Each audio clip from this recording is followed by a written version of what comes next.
Hello guys, ayan, at magpipirito tayo ng tinapa. Hinati ko siya kasi medyo mahaba at ganito ko rin lang siya ipiprito. Ayan, prito na natin. Hinati ko lang siya kasi hindi siya magkakasya sa aking kawali. Ang wagang kawali. Ayan, natumatasik-tasik na. Takpan na muna natin. Ayan, takpan muna natin. Ayan na guys, at babalik pa rin na natin. At kailangan natin yung gumamit ng salangga at ipatalsik.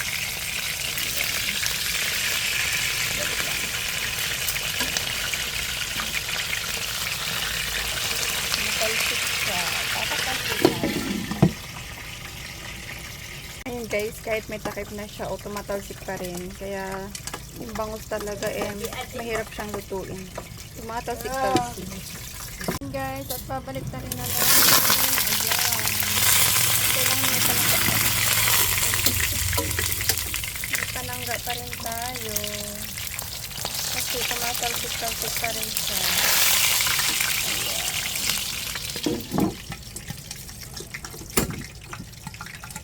Guys, at luto na yung aking tinapa. Tinanggalan ko na lang, pinatay ko na yung apoy kasi baka tayo matatalsikan pa. Ayan. Daran. Ganyan ko po siya pinipirito kasi pag giniyak natin yan, mawawala na yung katas niya, kaya tinan mo. Pag yan ay kinain natin, juicy pa rin yan. Kasi pag giniyak mo yan, pinarito, hindi na siya makatas. Hindi na siya masarap.